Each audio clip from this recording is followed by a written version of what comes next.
So this time, instead of graphing the data points, we're going to do a correlation function.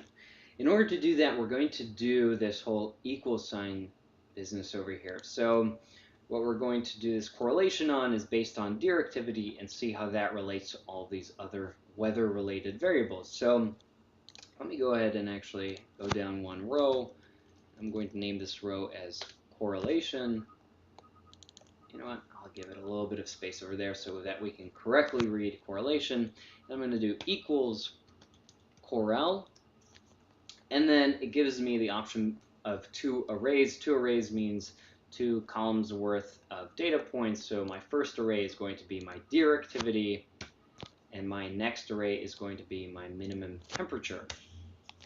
All right, so we have this number. What does this number mean?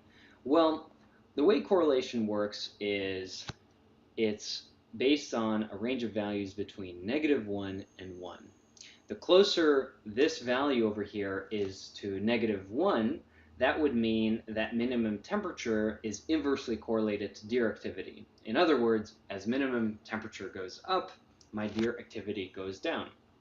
Now the closer correlation is to 1, that means they're directly correlated, which means, or positively correlated, which means that if minimum temperature goes up, then my directivity should also go up.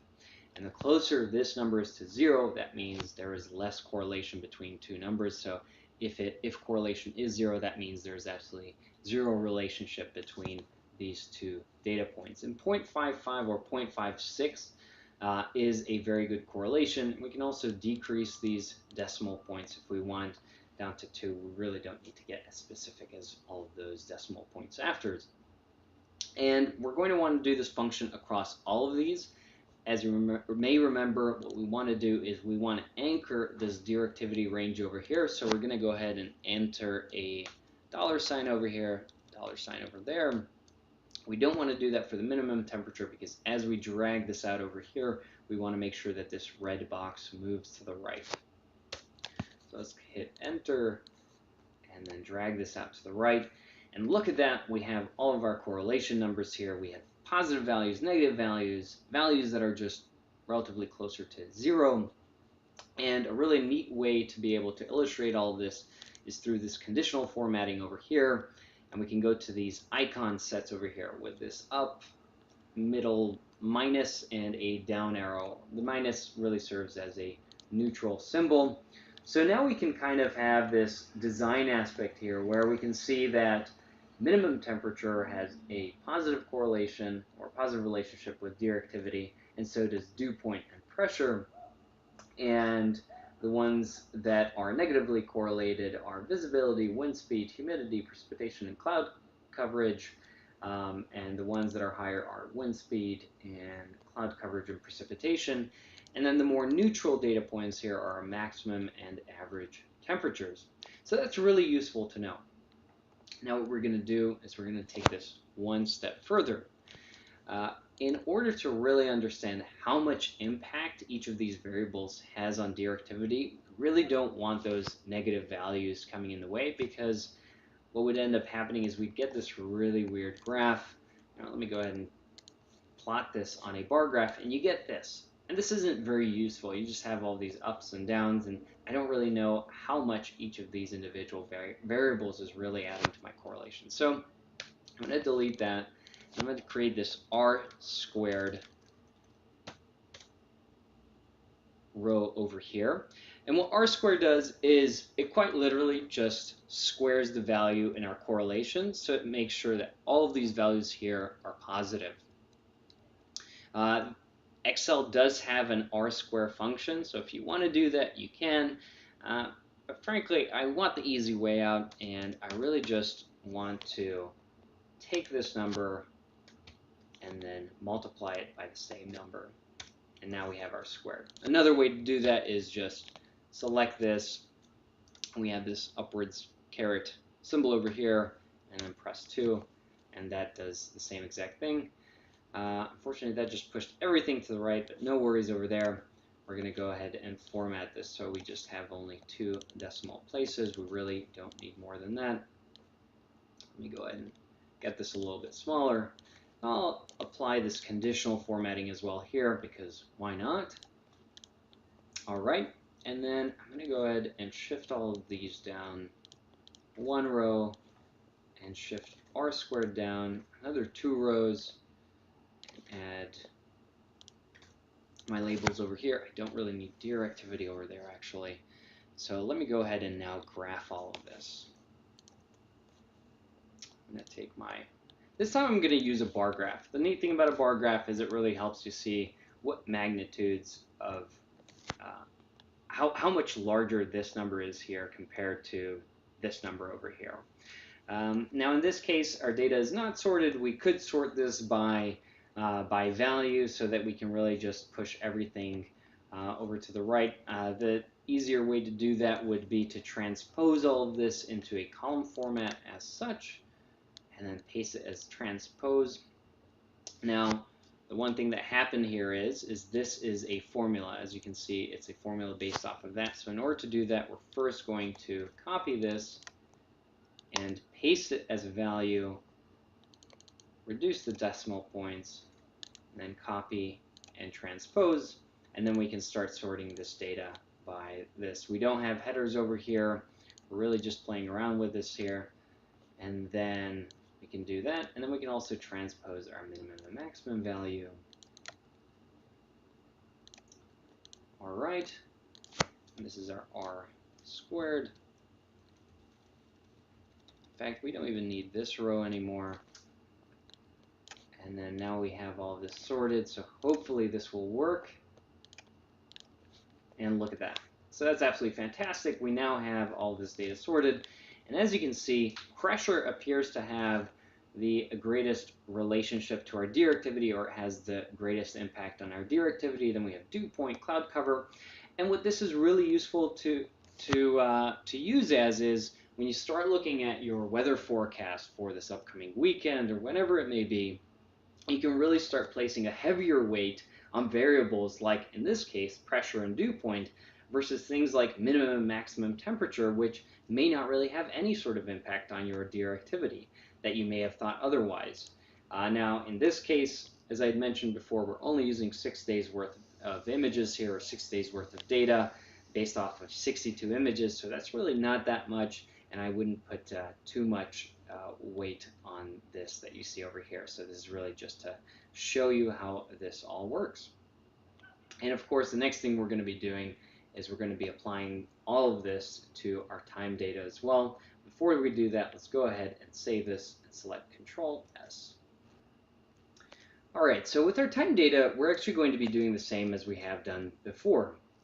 Now, before we move forward, we're going to add this additional average temperature column as we have in the past. Average temperature, and we're going to do this equals average, open parentheses, comma, select those 2 cells, and then double click on the bottom over there. And then finally what we're going to do is sort all of this by time.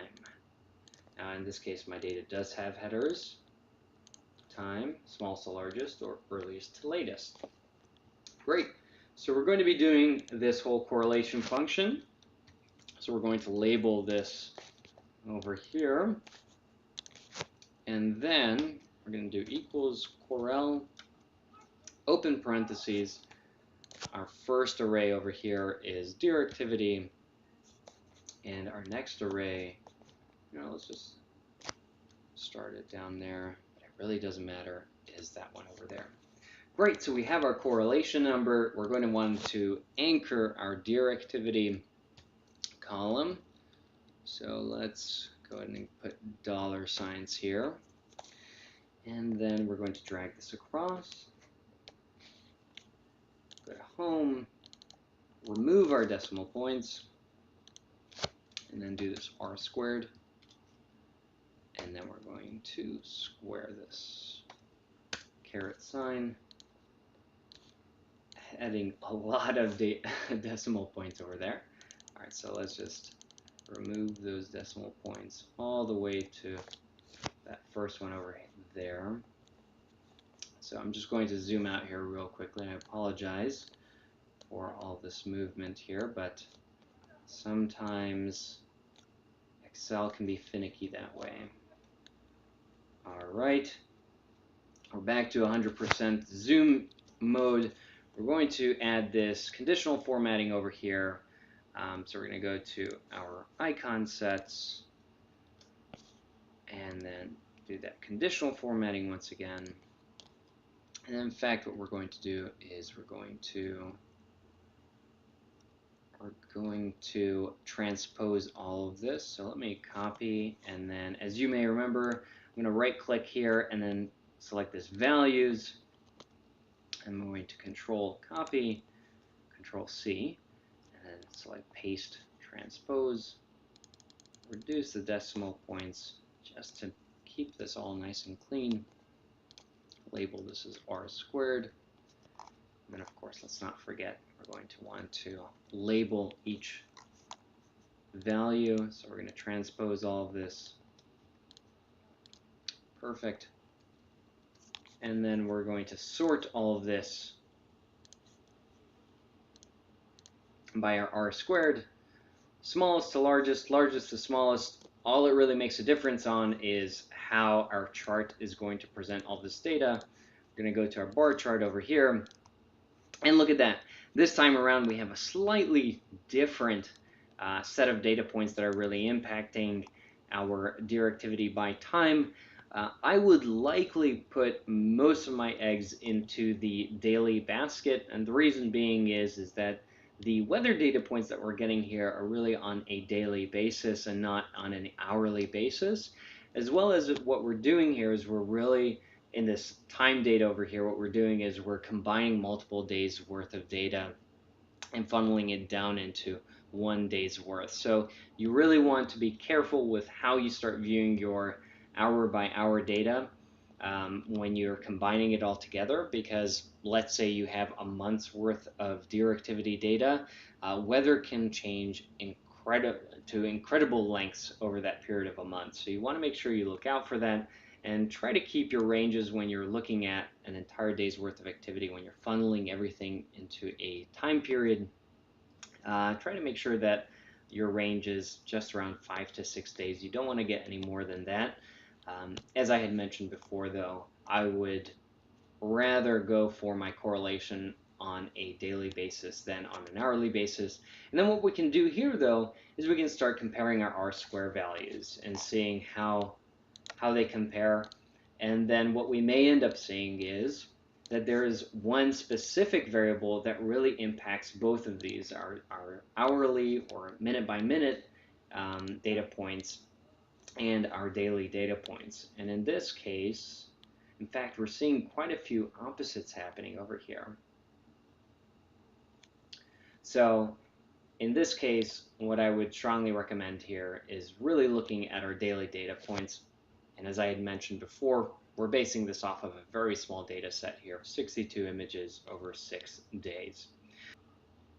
So as I said, there are some more complex tools to analyze our data, but we've already done a lot for today, and all this information should be good to start reviewing your deer behavior.